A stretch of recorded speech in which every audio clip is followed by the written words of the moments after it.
మామయ్య మామయ్య రాలుడా కూర్చో. ఇక్కడ దాకా వచ్చిన వాళ్ళు ఇంట్లోకి రామా? ఏందల్లుడా చాలా పాపంగా ఉన్నావా? నేను ఎంతో సహనపరుని కాబట్టి కోపంతో వదిలేశాను. వేరే వాడైతే పిచ్చి పట్టి జోడ్ల మీద దొరిలేవాళ్ళు తెలుసా? ఎందుకు అలాగా?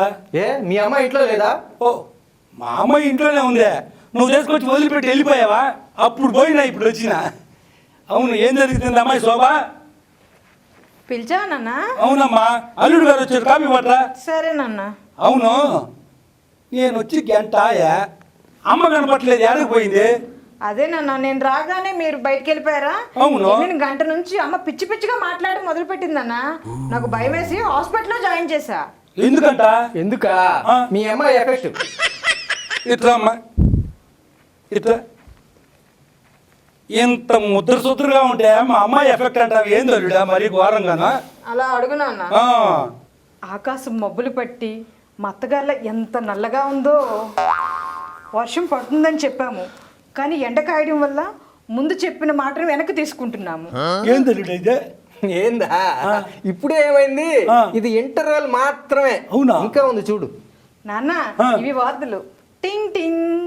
తాజా అప్పడాలు కరకరలాడితే మెత్తగా ఉంటాయి, వెల చాలా తక్కువ, ఒకటి కొంటే 10 ఫ్రీ.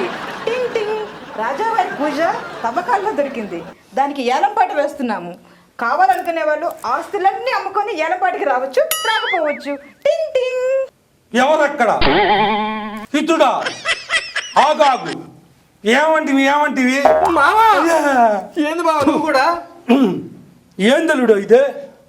అమ్మో ఏందా? టీవీలో వచ్చి ఏడుపు సీరియల్ని చూసి ఏడుస్తుందని, వీణులు వందిగా ఉంటుందని రేడియో కొన్నాను మావా.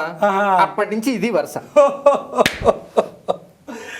ఈ రేడియోలో వచ్చే వార్తల విశేషమా ఇదే? ఏం పర్వాలేదులే కానీ ఇదిగో నువ్వు కూర్చో, ఆవేశపడబాకు. అమ్మా నువ్వు అటు కూర్చో, అయితే ఇటు కూర్చో, మీ ఇద్దరు సక్కింగ్గా ఉండాలి నాకు.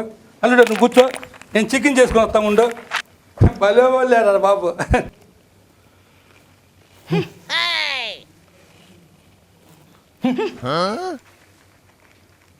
అయినా ఏ మాటకి ఆ మాట చెప్పుకోవాలి. మా మామయ్య తింగరోడైనా అల్లుడికి బాగానే మర్యాదలు చేస్తున్నాడు. నా కోసం చికెన్ వండించడానికి వెళ్ళాడు.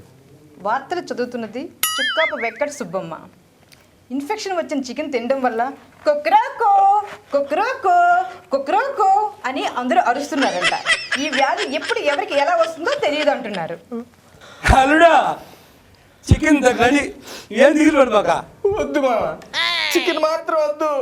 ఎందుకలాగా? అంతే. ఇప్పుడు ఒక పాట వింటారు. ఆకలేస్తే అన్నం పెడతా, అలసిస్తే ఆయలు పెడతా, నీకేమో చికెన్ పెడతా చిన్నోడా.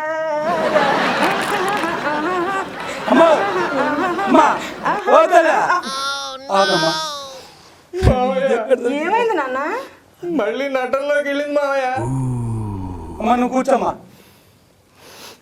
నువ్వు దిగులు పడబాకాలుడా. ఆ అమ్మాయి గురించి పెద్ద పట్టించుకోబాక. మామయ్య నేను వెళ్తున్నాను మామయ్య, అమ్మాయికి తగ్గిన తర్వాత పంపించు. అదేందో అట్లా టక్కన వెళ్ళిపోతావా? అంత తొందర ఏంది? అంతే మామయ్య, నేను వెళ్తున్నా. ఊరుకోమ్మా, నవరసాలు ప్రదర్శించి అల్లుడిని చంపేస్తున్నావా? అలాగే నాన్న, మీరు ఎలాగ చెప్తే అలాగే. టింగ్ టింగ్. మామయ్య అర్జెంటుగా నేను ఇంటికి వెళ్ళాలి, నీకు వీలైనప్పుడు మీ అమ్మాయిని పంపించు. ఏంది అల్లుడు అంత తొందర? ఏం లేదు మా అర్జెంటుగా ఇంటికి వెళ్ళాలి, రేడియో కట్టేయాలి. వారు నీ పిసినారు పాడుగాను 24 గంటలు రేడియో పెట్టినా పెద్ద కరెంట్ ఏం కాదులే, కూర్చో. నా బాధ కరెంటు గురించి కాదు. మరి ఏంది? ఆ రేడియో ముందు మా కుక్కని కట్టేశాను. పొద్దున్న నుంచి సాయంత్రం వరకు ప్రోగ్రామ్స్ విందనుకో, అవి వింటే ఆ కుక్క కూడా పిచ్చిదైపోద్ది. దాంతో నా కండతో పాటు ఊళ్ళో వాళ్ళ కండలు కూడా పీకేస్తుంది.